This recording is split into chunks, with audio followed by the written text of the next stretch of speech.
Hello world, and welcome to another segment of This is Not Fake News. Well, the world's in turmoil right now. On our last segment, we were talking about Ukraine, and that was October 7th. And that was the very day that, what happened? The Hamas terrorists invaded Israel and killed a whole bunch of people. Yeah, the totals were close to 1,200. Okay, just a refresh of a little history here. Back in 1947, all that land was occupied by the British, and the British acquired that land in a war with the Ottoman Empire. And the Ottoman Empire was allied with Germany, who were pretty much the instigators of World War I. The Ottoman Empire was committing genocide against the Armenians, the Assyrians, and the Greeks. And so when the British defeated the Ottoman Empire, it was kind of a victory for humanity. Those areas were alleviated of the tyrants that were the Ottoman Empire. But a little bit further south, the British had that land, that region which was called Palestine. And they turned it over to the UN, and the UN decided to create a two-state solution. And if you look at a map of Israel in 1947, the lines were drawn to sort of like take the neighborhoods that were majority Jewish and majority Arab, and sort of create the map around the majorities of those two groups.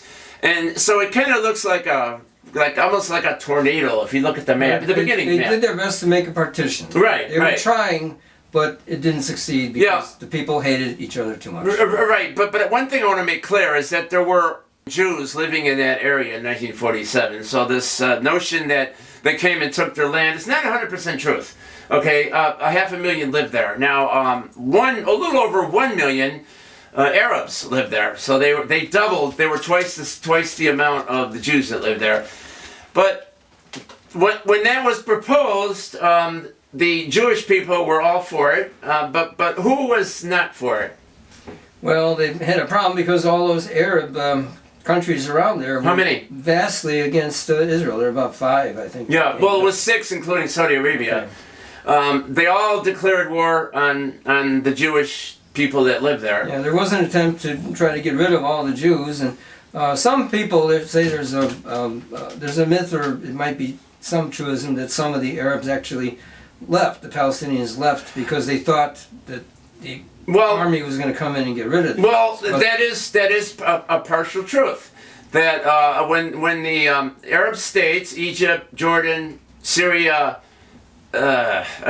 there's one, Lebanon, when they all declared death and destruction to the Jews in the area, many of the Arab people that lived there fled, and to make room for the Egyptian army and the Jordanian army and all them to come in, with the goal of killing the Jews, basically. Okay, so it was rejected by the Arab states. So there was a war, and because of the war, 750,000 Arab residents were displaced from that area.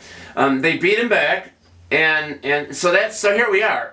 I just want to make it clear that this notion that the Jews came in there and took their land is only a half truth, because some of the land was owned by Palestinian landlords, and they sold the land to Jewish people that were coming in. And then there was the flood of Jews that came after, and then you could say, in the 50s and the 60s and the 70s, more and more Jews kept coming in there, to the point where the attention just got increased to all extreme. Now they rejected it in the beginning, okay, and they lost, okay.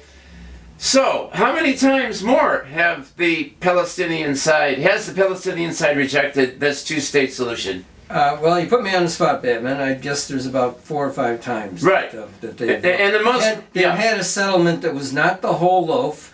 But in life, you don't always get a whole loaf. You can't always get what you want, but if you try sometime, you just might find you get what you need. Okay, let's like the Rolling Stones, who are going on tour again. But but here we are, okay? Here we are in 2023. I'm sorry, this is an unpopular thing to say, but every time there's an offer for peace, somebody who is Palestinian or Arab blows something up. Right, but in the last time since 2000, when Arafat walked away from it, Arafat walked away. Things have gotten progressively worse for the Palestinians Right. because Netanyahu has been in charge with Israel. Well, now here's where the problem comes in. When you get an Israeli version of Trump as president, people say that. Yeah. kind of like almost like a Jewish Hitler, if you can imagine such a thing. We got Netanyahu, who basically, I mean, the word has it, now this hasn't been completely confirmed, but word has it that Netanyahu's regime, well, he was doing two bad things. One thing is confirmed. They were continuing the settlements in the West Bank, which they should not have done, okay? It's against international law. Okay. If you want to say the United Nations was trying to do something nice in '47, the United Nations was also saying that you shouldn't have all these settlements. Right. It goes the other way. Yes. So now we have that, and then there's word has it that Netanyahu built up Hamas. Now it's kind of, I'm going to use the word bullshit, that our tax dollars go to Israel just to have Israel fund Hamas, which is what is maybe confirmed. It's not completely confirmed. What happened is that Netanyahu had no interest in having any kind of peace agreement.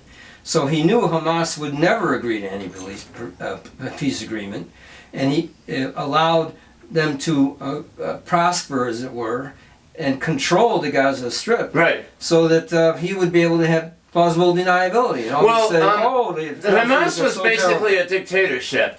They had one election, and that was 17 years ago. But Netanyahu did nothing to say, well, you guys better have another election. We didn't expect you to just, be a dictator. Right. Even though he later wants to be a dictator now. Now, it almost looks like Netanyahu wanted his 9/11, an excuse, his Pearl Harbor, an excuse to do what he's doing now. Yeah. Now, they've absolutely it's more gone... like 9/11 back They've gone bonkers on it's like, come on.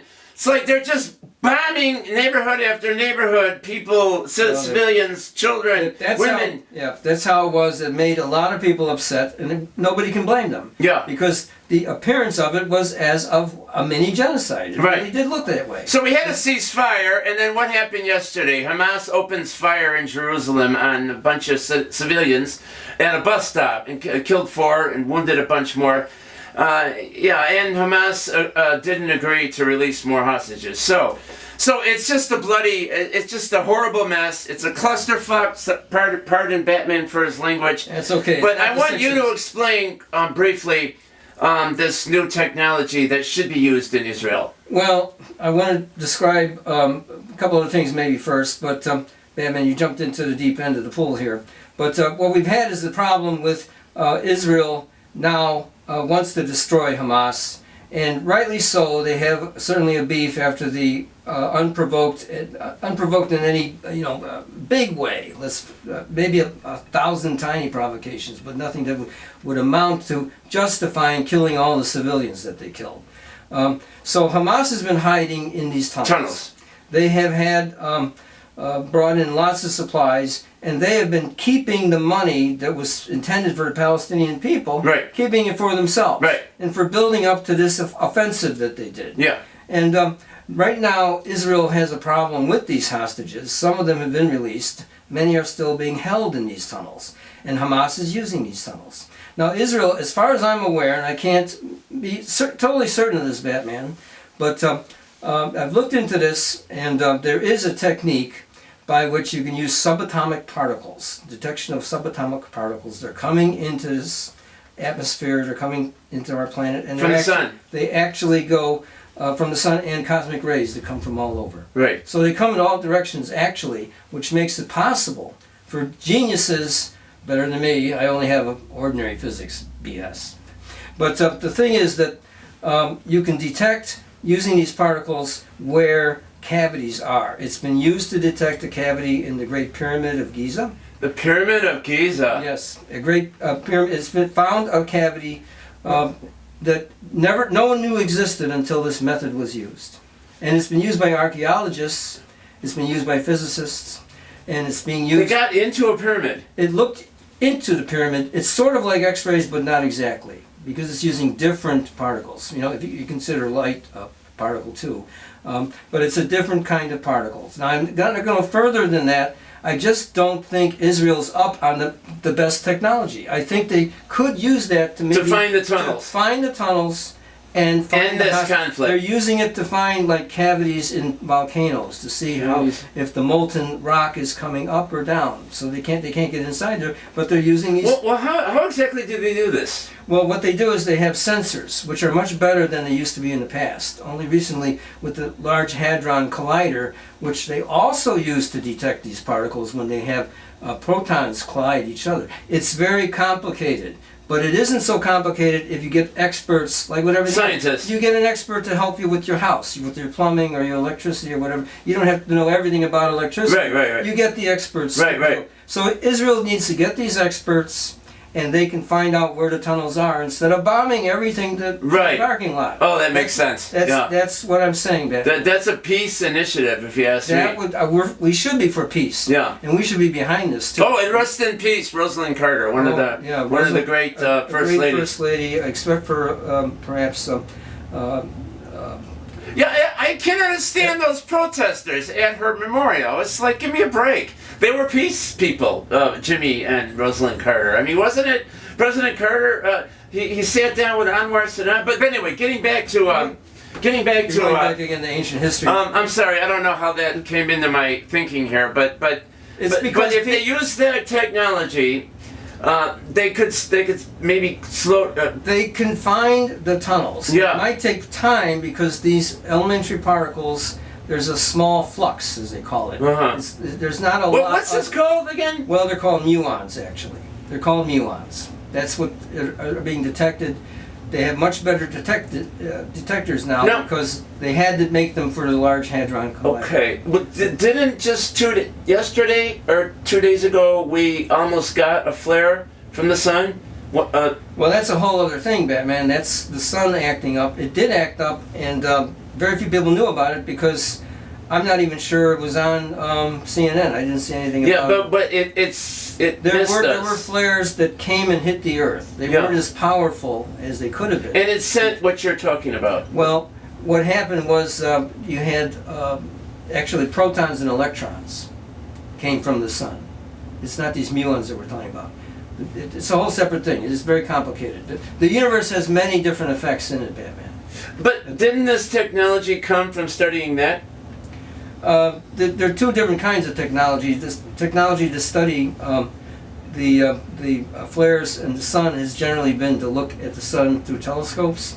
But we now have a spacecraft that's doing a special orbit where they constantly lose gravity, lose energy. They lose energy by going around Venus enough times that they get closer to the sun. So we will know more about these outbreaks from the sun where it sends a whole lot of protons and electrons. Now, scientists could come together and have a strategy for Gaza. Well, I think that if Netanyahu wanted to really help his country, and hopefully whoever becomes prime minister after will be better willing to listen to new things. Yeah, it looks like he's just interested in the possible discovery of was it natural gas off the coast of Gaza? Is that a lot of people have suspicions that he might have welcomed this kind of a problem, so he can get most of the people out of Gaza, and then, or maybe all of them. If Egypt had accepted him, maybe he would have been happy that way, because then he could just get the natural gas that's off of the Mediterranean coast in that area. Yes, Batman. It is very discouraging to think that it could be an economic incentive that led to these people being let in, and they were let in because were let in because somehow there was some. A gentleman who was a journalist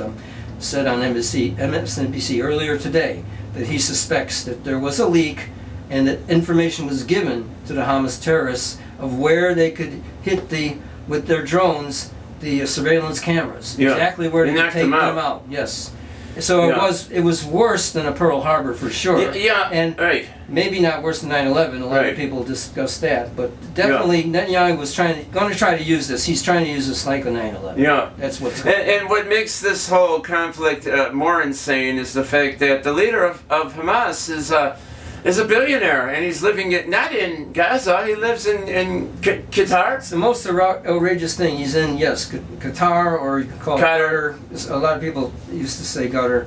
Now they say Qatar mainly. It's spelled Q. Well, I've heard it Qatar. A-R. Well, that's the old. But anyway, he's a billionaire. He doesn't give a damn about his people. He's all about power. He's all about being an authoritarian. It's like a lot of leaders around the globe, like Putin, for example. It's like a lot of leaders. He's just using the excuse of the bad things that happened on various years to the Palestinian people.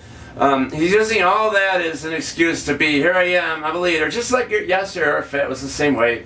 When there was actually a true peace proposal, he walked away from it.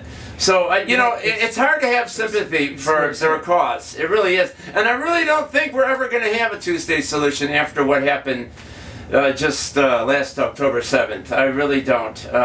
We're going down a rat hole the wrong way. But at the same time, I don't like seeing children. I don't like seeing anybody getting civilians. I don't like even seeing soldiers getting killed. I wish that there was we need more diplomacy, and we need somebody in charge, I'm afraid, in Israel that has a heart. I mean, all the billions that guy. All the billions that guy. Oh, and I might add, the other Arabs don't seem to give a damn about the Palestinians either. I mean, the oil-rich Arabs in Saudi Arabia ain't doing a damn thing for them. I mean, it's like, It's greed. They could have helped them get their own infrastructure set up, their lights and water, and. But remember, a lot of aid was given to Gaza, and it was stolen from the people by Hamas. Yeah. For this particular thing, they were planning on having a lot of supplies in those tunnels. They were planning on having a lot of weapons in those tunnels, and they stole that. What is that process called again? Well, it is called Muon. Muon. Muon technology to detect muons.